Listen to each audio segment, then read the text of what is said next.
Well, howdy there, Internet students. It's Mr. Hermanson again. Today we're going to continue with our lesson. We're going to actually learn how to take an expression written in expanded form and write it in factored form. We call that factoring. Okay, so this is where we ended yesterday. So we're going to start today on this page. So we're going to learn how to insert parentheses. Okay, and I'm going to give you a couple ways you can do this. So let's say we have this expression right here, and we want to learn we want to write it in factored form. There's going to be three ways you could think about doing that, and you decide which way works best for you. I kind of like this way where you put the expanded form expression inside these two little boxes of your multiplication diagram. And then you think of the number that is a factor of both 3D and 21, and that would be the number 3. So you put that here, and then you just have to think of what you would multiply by 3 to get 3D.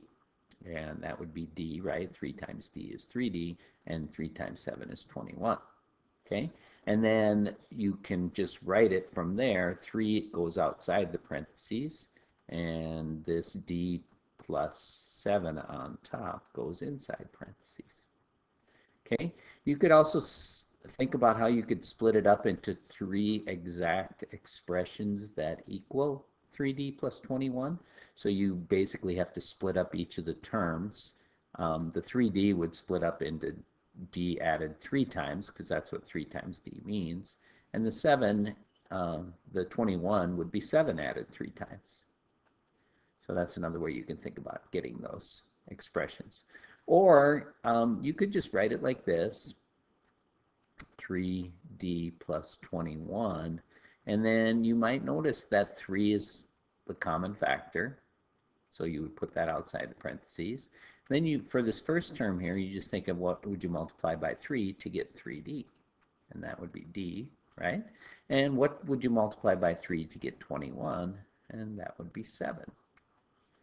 All right, so you choose one of those methods. Now, when we do this, we're gonna also have some powers involved, so you have to remember what those powers stand for. So remember that if it says 6x to the third, the factors are actually 2 and 3 are factors of 6, and then x to the third means 3 factors of x. Okay, so so keep that in mind as you do these. So I'll do a couple with you here. So first of all, let's think of what number is the greatest common factor of 24, 12, and 18. And that number would be 6. So I think I'm going to do a diagram like this. Now, since this has 3 parts, when you make your diagram needs 3 parts. So I'm going to put a 6 out here. But remember also that this x to the third is x times x times x. X to the second is x times x. And this 18 times x means there's one factor of x there. So they have one factor of x also in common. So we're going to use that as our part of our greatest common factor that we put outside. Okay, and once you figure out what that is, then to figure out what goes on top here, write your 24 x to the third in here. Remember, this is x times x times x, that x to the third. 12x squared, 18x. And now we have to do the top part here. So what number times 6 is 24? That's 4. But you need 2 more factors of x, so you're going to do x times x up here, which I like to write as x to the second. Okay, 6 times 2 is 12. And we have x here, but we have x times x here, so we need 1 more x. Okay, and 6 times 3 is 18, and we already have the factor of x, so we don't need that. So in factored form, this is going to look like 6x on the outside, and inside 4x squared. I'm getting this from the top of my multiplication table, rectangle diagram, plus 2x plus 3. All right, So I'll get you started here. We know that the greatest common factor, since this term here, this 14 doesn't have a factor of x, x won't be a part of the greatest common factor. So we just have to think of what is the greatest common factor of 4 and 14, and that's 2.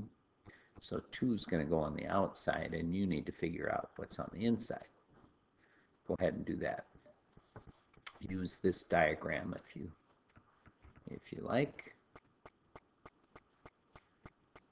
And then put your 2 out here, figure out what goes on top. How'd you do on that one? Okay, on this next one, we have a coefficient of 6, 4, and then remember there's a 1 here. 1x is the same as 1.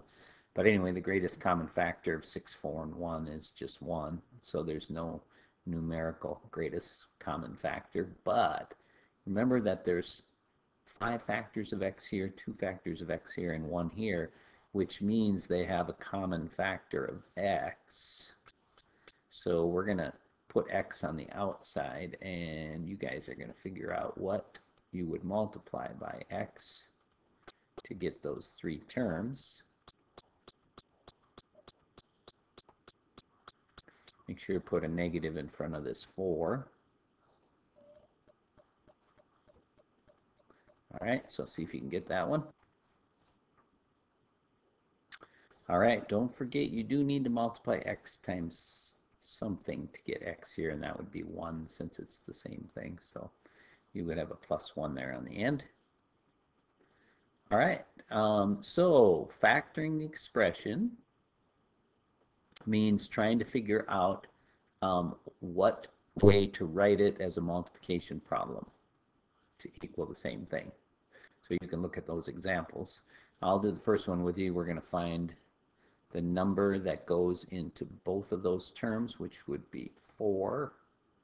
And then you got to figure out what goes inside the parentheses. Use a rectangle diagram if you like, or maybe you can just figure out what number times 4 is 4a, which is a. What number times 4 is 8, which is 2. Okay, so this one has the same greatest common factor. Put 4 on the outside, figure out what goes on the inside. Why don't you go ahead and try those 5 problems. Since there was no whole number factor of 4c and 17, the greatest common factor is 1, we're going to just leave that the way it is.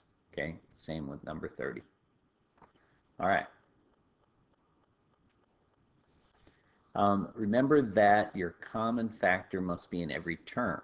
So like you might think down here that h is a common factor, but since h isn't in this term, it's not. So like for the that problem I just pointed out, you want to just think about what is the greatest common factor of 8, 16, and 20. And I think that would be 4, right? So you're going to have 4 on the outside, and then you have to figure out what goes on the inside. Now, number 35, even though 7 and 3 have nothing in common, there is a factor of j in both of those. So we're going to put j on the outside, and the inside term, and again, if you want to use this diagram to help you figure this out, I find it helpful. 7j to the second, 3j. So you have 2 factors of j in here, you have 1 of them here, so you need 1 more when you write this, 7j. You already have the factor of j in this one, so you can just put a 3 there. 3 times j is the same as 3j. Okay, so inside here you would put 7j plus 3. All right, see if you can do the other ones there. All right, so let's look at a problem and see how we could write this expression in 2 ways. It says, every morning Tanisha and her dog Rex run to the local park, around the park and back home. It is 400 meters to the park and x meters around the park. Write 2 expressions for the total distance they run in a week, 7 days. Okay, Now, since they're going to the park and back, we have to double this 400 and make it 800 meters. Okay, and so this is actually this. I'm going to write the factored form first. 800 meters. This is 1 day's worth. Plus once around the track would be x, and then we just need to multiply that by 7. Okay, and the other way we could do that is we could just think of, well, let's just multiply the 800 meters to the park and back times 7, which is 5,600 meters, and then we're going to go around the track 7 times in a week, so 7x. Okay. All right. On these, we're just going to decide, can we factor it? In other words, is there some whole number factor greater than 1 that we can take out of both, or a letter that they have in common, a variable? And this one's a yes. They both have a factor of t in common. And so we could write it like that. All right, why don't you do the other two? Okay, so for number 45, we see they have a factor of k in common. Let's put that on the outside of the parentheses. Put 2 plus 3 on the inside. And look at there, 2 plus 3 is really just 5, right? So this is k times 5. We usually just write that as 5k like this when we're in algebra. Okay, now to show that they're equal, we could just substitute a number into both of those.